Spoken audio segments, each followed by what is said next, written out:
Hello. Welcome and welcome back to the Elevated Podcast. I'm your host, Lisa. I'm an empath coach and energy worker.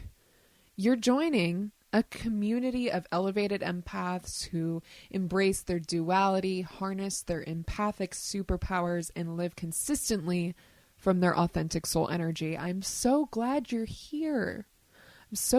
I'm really excited for today's topic. I'm so excited.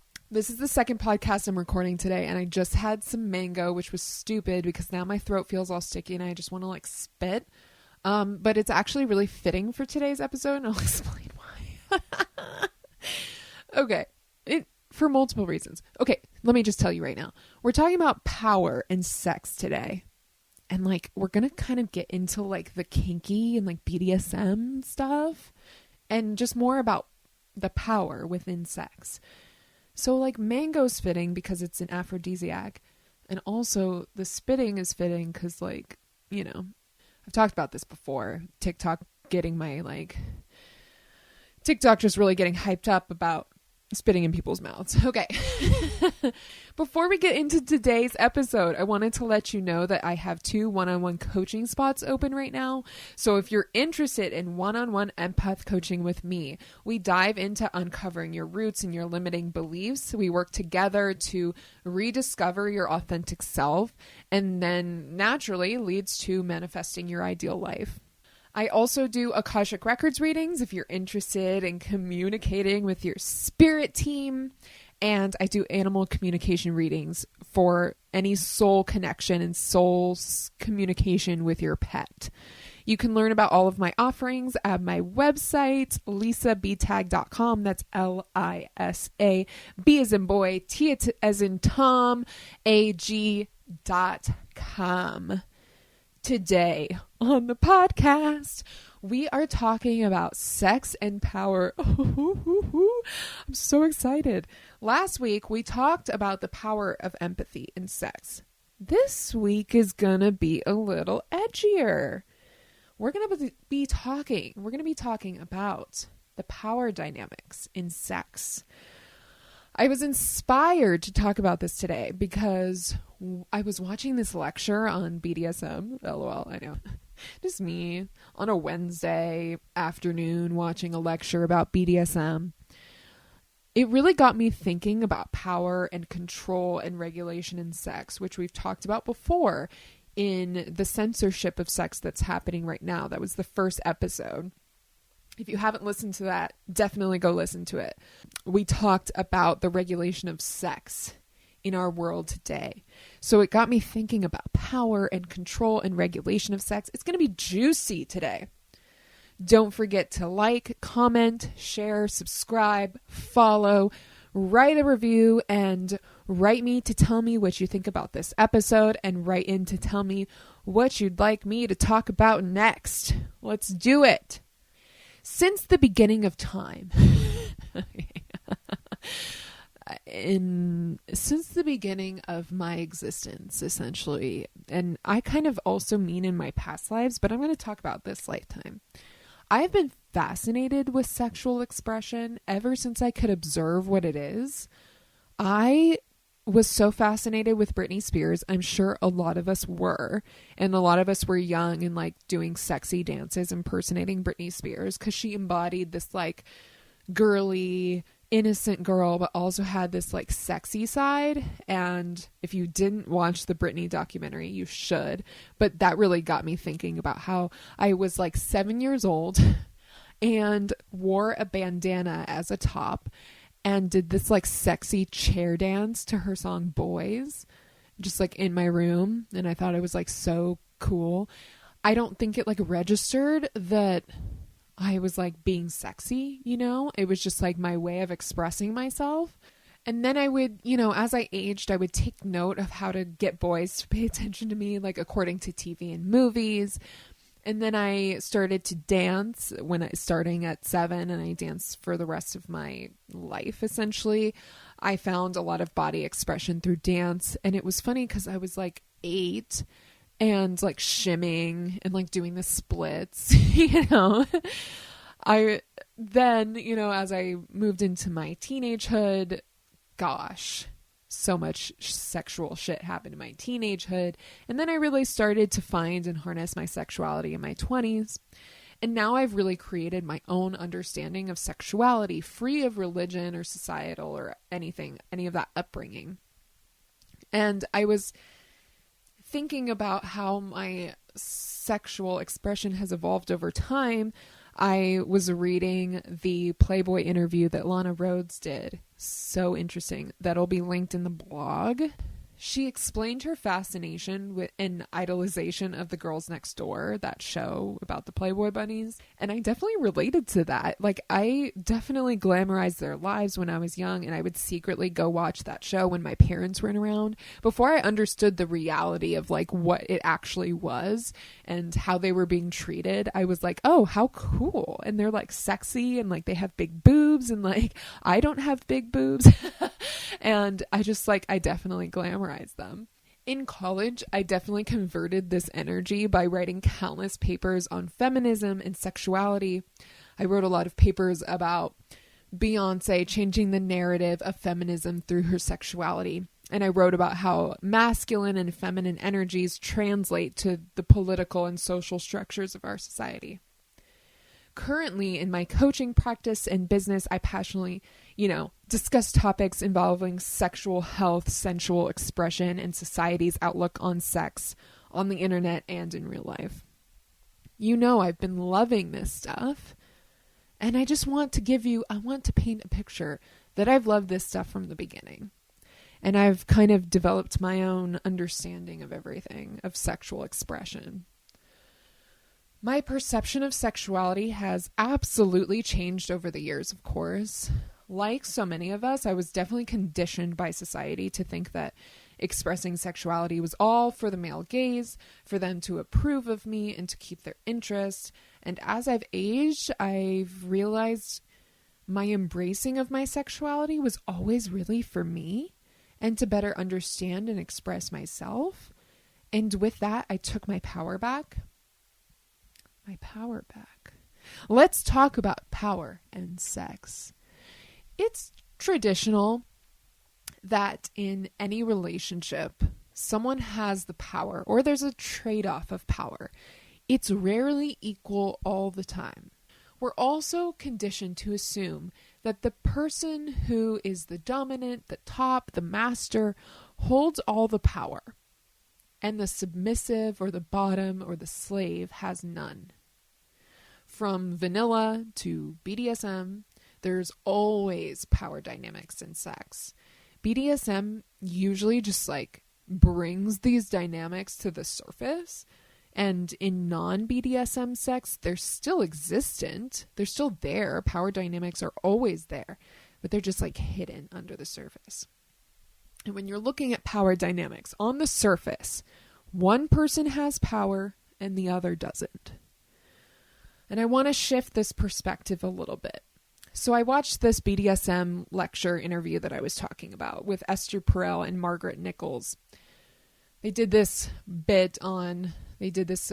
lecture on power and sex. And Dr. Nichols explained that in the BDSM community, while it looks like the top has the power, I'll just say top as an overarching word of dominant or master. So Dr. Nichols in this lecture explained that in the BDSM community, while it looks like the top has all of the power, the bottom has power by only voluntarily giving up a certain amount of power under certain circumstances.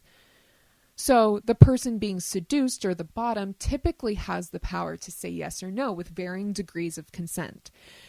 And she does clarify that if a person doesn't feel like they have the ability to say no, it's non-consensual. So I wanted to clarify. Power and sex are essentially inseparable. Obviously, this got me rethinking power dynamics in all sexual scenarios, online and in person. Usually as women, we are trained to prioritize others, especially men. Please, men, give them what they want. Male orgasm is all that matters. We've been trained to do that for the longest time, the beginning of time. And I think about all the times I wanted to say no and just didn't know how. I certainly had the power to say no, and if I did, they probably would have stopped. But I always felt that I had to keep going because of this, that, or the other, you know. I usually talk a big game. If any guys are listening to this that have dated me, they're like, yeah, she does. I talk a big game. And then I get, hesitant in the moment because the energy is shifted or nervousness. But I often feel like I have to either live up to my word or my people-pleasing tendencies come up, or I'm just simply no longer feeling it, And these and any reasons are perfectly acceptable to stop or say no. But there's conditioning and fear around saying no for all of us usually. Now understanding myself and my boundaries better, I love knowing that I can give up certain amounts of power and reclaim areas of power I always really wanted to own. Re-owning my energetic space and reclaiming my power in spirituality and in my sexuality has allowed me the freedom to decide what I want, when I want it, how I want it. It was also interesting in this lecture, they talked about how it's very common for something traumatic sexually that happened in someone's life to be translated into their kink or their sexual fantasies. And it was so interesting. Dr. Nichols at least said that there is no scientific explanation for why that transition happens. And I was like, what? Because we can theorize about why people's sexual traumas then turn into their sexual fantasies. But essentially, she's saying that there is no scientific explanation. Apparently, if we are able to crack that code, we'll be millionaires. Okay, so let's all do this.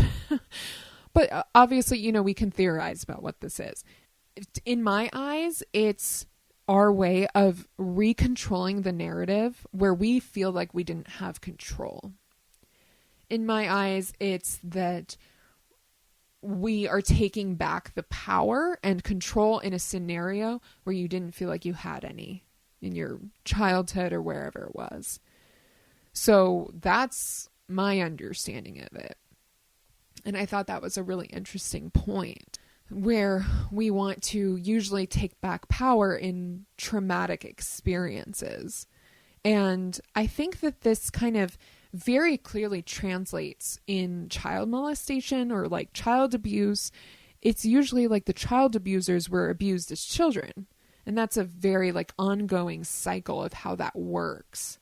And so to me, it's kind of well, it was done to me. Why can't I do it to other people? Or taking back the narrative or the control. It's really interesting. Not to say that it's okay by any means. It's just an interesting way of looking at how we want to recontrol the narrative and take our power back in scenarios where we didn't feel like we had them, and kind of recreate stories for it's a way of recreating a story for ourselves that replaces that sexual trauma, right?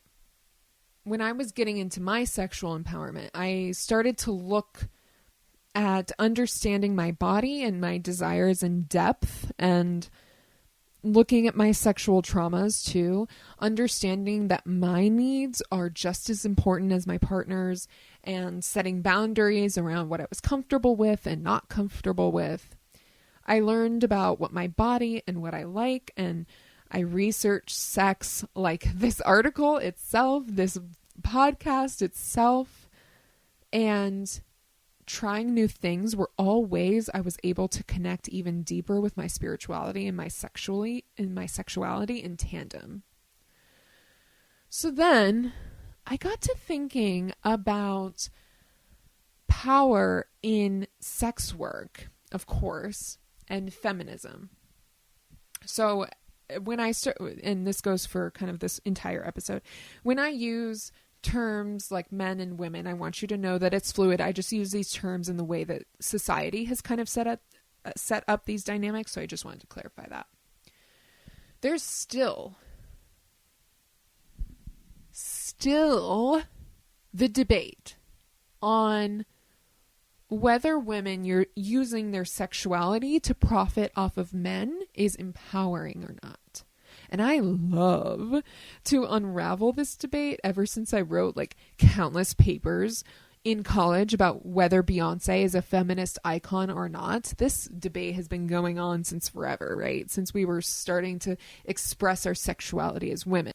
It's my favorite thing to unravel because I think it's really interesting to look at it from both sides. And it's a debate that seems to just be a kind of ongoing. And I even have been seeing it on TikTok recently and people kind of like going back and forth on it, which is so interesting. So on the one side of the argument, sexualizing our bodies is all for the male gaze and male attention, serving the system of patriarchy, saying that everything we do is inherently for men in the long run, right? On the other side, women are able to use their sexuality to make a lot of money, typically off of men, and they find a lot of freedom in their sexuality by expressing it how they want, you know? To clarify, I believe that feminism is allowing all women to think, act, work, express however they choose. So I don't criticize either perspective, but I'm going to share with you my perspective. Saying that all sex work is for men and the approval of men perpetuates that argument. If they're saying that everything women do is for men, that's perpetuating the idea that everything women do is for men, which isn't the case. Women can actually do things for themselves and even, shocker, hold up, for other women. Taking our sexuality and our sexual expression into our own hands and expressing it how and when and where we want, whether you want to put it out on the internet or not, is empowering in my eyes and feminist. We are taking our sexual expression into our own hands and deciding what we do with it. I also want to take a moment now to recognize how grateful I am that we can express any and all of these ideas at all, because that used to not be the case. We used to not be able to speak up in this way, of course. So I just wanted to take a moment to express my gratitude. This argument has been discussed ever since women were allowed to express themselves more freely, right? But it's especially prevalent with the rise in OnlyFans accounts. I think that's what inspired this conversation. I saw a TikTok about this woman saying, putting your body, this has been the case for forever, right? Putting your body online is actually just for the male gaze and it's not empowering at all, and you should be saving your body for your partner, your lifelong partner, whatever it is. Women are undoubtedly, I don't know if you've seen the numbers for OnlyFans, they're making crazy amounts of money by showing their sexual bodies on their OnlyFans accounts. Sometimes it's not even nudes. Sometimes it's just like sexy pics. Crazy amounts of money a month. The rise in OnlyFans in the last year has reignited this question. Is sex work empowering? Is showing our sexuality feminist? So let's go back to the power dynamics that we talked about. If these women on OnlyFans or any sex workers are making the choices, deciding what they want to show, and only giving up a certain amount of power, then it's empowering. If you want to view them as the bottom or submissive in the way that, people are seeing this, is that women are submissive towards the men in showing their bodies on their OnlyFans accounts. They still have the power to control what, where, when they post and interact. It's only disempowering if they don't feel empowered anymore, or when they don't have the ability to stop or say no. Many sex workers have noted how empowering it is to be able to step away from porn, like traditional porn itself, and have their own business, their OnlyFans. I'm talking like top porn stars like Riley Reid, Lana Rhoades, and others. They've stepped away from traditional porn entirely because their earnings from like one porn shoot would be $1,200 in a day, when they can earn roughly $10,000 in a day on OnlyFans. Not to mention they have no control over how a traditional porn shoot goes, and they give over a lot of the rights and the earnings to the companies involved. Also, it's more often than not controlled by men, and older men. These women have created their OnlyFans accounts and have complete control and power over their content. What they're posting, when they're posting. They work on their own terms. And they take home most of their earnings. And I think when you're exposing your body online, you should get to control the narrative. And people see that as disempowering, to have an OnlyFans, whatever. If you start to control that narrative, and that's what you want to do, empowering. We're taught by society that certain types of sex and sexual expression are not okay. We're taught that BDSM is not okay. Kinky stuff is not okay. But this is all taught to us. And then as we enter adulthood, we start to explore. We start to have our own opinions on what's okay and what's not. We still encounter that resistance and shame when we've been brought up by religion, society, upbringing to recognize certain desires are bad or naughty or whatever you want to call them. But why are we allowing certain people to train or teach us about what to desire and what not to? Especially when it comes to something as personal as sexual preferences. This goes back since the beginning of time. We've been attempting to regulate sex since we created society. You know, I'm reading Sex and the Constitution, that hefty ass book. I'm still reading it, about how we came to regulate sex in laws and religion and politics since the ancient Greece times. The Greeks were freaks. They were having orgies on Tuesdays, you know? And then we started to regulate it and determine what's okay and what's not. And so I am in this Puritan right now in the book. I'm in this Puritan time where you could only have missionary sex when your wife was ovulating, and it was only for the purpose of reproducing. You couldn't enjoy it. You couldn't moan. You couldn't really even thrust. You just had to be inside, and then you couldn't enjoy anything. It was only for procreating. Okay, yeah, we've come a long way since then, of course. But I want to go back to the Greeks, where they're just having orgies out in public. Okay, maybe not, but close to that. You know? We started to regulate sex for whatever reason. And I've actually really been thinking about this a lot. Why do we feel that we can regulate something so personal? Maybe because it is personal? We feel that we should be able to regulate that? In my eyes, it's like regulating what types of food people can eat, which we kind of do. We have the FDA. But it's like telling people you're not allowed to eat Thai food because Thai food's bad. It's telling people that certain types of sex are okay and certain types are not, so you shouldn't be doing them. Why are we letting people dictate what we like? I've been thinking about this a lot recently, obviously. Why do we feel that we can regulate sex? That's just so strange. And it's a form of control. When someone or an organization or a government feels that they can control others, they feel powerful. Men in political power have been attempting to regulate sex since the beginning. Women are temptresses. We should not be giving in to their temptations, that was an old narrative. Women are starting to reshift that narrative. Assuming that men still control this narrative is assuming that the top always has the power, which we just debunked. The top doesn't always have the power. Sometimes, most of the time, the bottom, the submissive, is only giving up as much power as they want, which kind of makes them more powerful.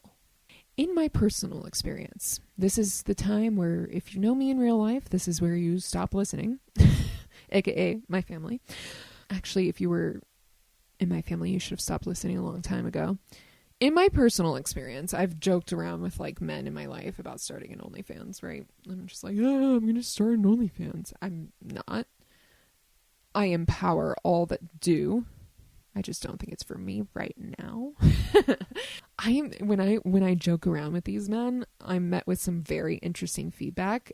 Usually they want to give me their input on how it should look or how it should be, implying this perspective that I know what men want and I can help you make it great and I can help you make it successful. And I'm like, shut the fuck up. As if their opinion matters. I doubt they can educate me on anything besides how to enjoy and jerk off to the video. God, men. The women I know with these OnlyFans accounts actually understand the full picture. That it's like running a business, showing their clients empathy, as we talked about last week, and creating this safe space for them to express any of their desires or fantasies, right? Men always want to seem to control the narrative and what sex should look like, even when women are dominating the industry. Women are dominating it for a reason. Dominating it. Get it? Get it? Women are dominating the industry for a reason, besides just looking good. Most women are running their own accounts and have really great success doing so because they understand that full picture. Connecting with their clients, connecting with their customers, creating that safe space, running it as a business. Saying that everything that we do, including sexually expressing ourselves, is only for men would be perpetuating that men still control the narrative. So what about in energy? Energy work, spirituality. Let's go to that. Since power dynamics are always present, it's safe to say that there's some form of power and energetic exchange in all types of sexual scenarios. Power is energy and sex is an exchange of both power and energy. The exchange of power is the exchange of energy. Power is energy, and when we give somebody power over us, we're giving them parts of our energy. If we take someone's power, we are taking their energy. When there is this energy transference in sex, which I've talked a lot about, we exchange energies and we carry our partner's energy as if it's our own. Without the right tools, we can struggle to separate with anyone we sexually interact with and easily get burnt out. But as a bottom or submissive in terms of energy, you can decide how much energy you're going to give up to that person. You can decide how much energy, you can decide when the energy is going to be given up, you can decide how and when and where and all of these things. You actually can control the narrative. I've obviously thought about this a lot in looking back on college experiences or times when I wasn't mindfully hooking up, of course, we've all done it. At the time, I was probably honestly looking for validation that I could still be sexy in times when I wasn't feeling sexy. I felt that giving up my power and my energy was a way of convincing my partner that I could be vulnerable or serve them in some way. I didn't realize at the time that I had the power to control my power. I was mindlessly trying to manipulate energy and heal myself through mindless sex. That usually doesn't work, right? I've also had a lot of past lives where men have burned me and actually burned me for being a witch or just burned me in terms of cheating or betrayal or anything like that. And I've done the betraying in past lives, in this current lifetime. and I've been a nun in past lives. I have these layers of past life karma around trusting romantic relationships and reinventing my personal religion and releasing organized religion. So I have those layers of past lives too. In energy work with myself and others, I've been able to clear a lot of that out and rediscover what I truly believe and what I want to communicate about sexuality in this lifetime. I've started to find my voice again regarding sexuality and helping my clients embrace their sexuality as a form of spirituality and embodiment. In my spiritual discovery, again, we need to find a really good term for like spiritual process, spiritual journey, spiritual discovery. None of them are like feeling right to me. We need to come up with a new one, invent a new one. In that process, sexuality has been a really key component. Whether it's in childhood or religion, society, we're often taught that indulgence and pleasure is either a waste of time, or if we do it, we should feel guilty about doing it. Spirituality is embracing all of our authentic needs and desires and standing firm in those, indulgences and fantasies included. So spirituality and sexuality and sexual expression are really intertwined. So in taking my power back, I've taken it back in my sexual expression, my sensuality, my independence, and my embodiment. I've been able to own my body and my energetic space. I've been able to push out other energies that don't serve me, like those religion, past lives, upbringing, sexual traumas. I now can see where I want to have the power and where I want to, quote unquote, give up my power in certain ways, in certain degrees. In that awareness, I've been able to find my sexual power, and in embracing my feminine divine, I've found myself. I encourage you to bring up, or I encourage you to be present with any traumas that sex brings up for you. Work through them and decide to reclaim your sexual space. And as I've talked about, reclaiming and re-owning our space or our sexual space, they're intertwined, really pushes other unwanted energies out of our space and really helps us re-own it. And that feels so empowering. It's so important. When you do that, and as you work through the spiritual and physical elements of embodiment, our sexuality and our confidence naturally comes to the surface.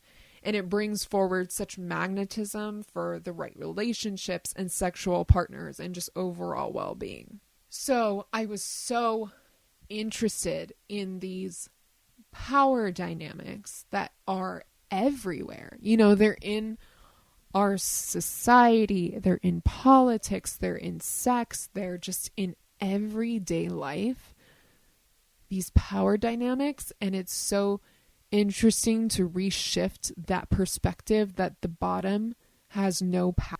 I want to encourage you to see where, if you feel less powerful, or the submissive or bottom or whatever you want to look at it as, where can you decide or control where, when, how, why you're giving up these amounts of power? Can you start to control that narrative? When you do that, that's creating boundaries too. And we love boundaries as empaths. I just want you to rethink power dynamics. Rethink, how much am I going to give to this? When you rethink about your power, you rethink about your energy. How much energy am I going to give to this? How much of my power do I want to give to this situation? I find that this is particularly good in work. If you work in a company or work for someone else, you have the control about what types of power you're giving up. You're not tied to a desk, hopefully. Hopefully not. You can decide how much power you're going to let these things have over you. You can decide how much energy you're going to allow into your space. I just want you to rethink that narrative a little bit. Take the control back. Take the power back where you can. And where you can't, Maybe there's a version of toxicity that maybe you need to step away from. If you feel like you have no power, no control, or not even an ability to control how much power you're giving up, there's where lies maybe some toxicity that you need to step away from. Such an interesting lecture I watched. And they got into more of that BDSM and how there's varying degrees of consent. You know, I'm okay with this under these circumstances at these times of the day, you know. Varying degrees of consent is really interesting. I think is really important to consider. She talked about polyamory. Oh gosh, that would be a whole other episode. We should talk about that. We should talk about polyamory. I find it really interesting. I've never been in one of those relationships.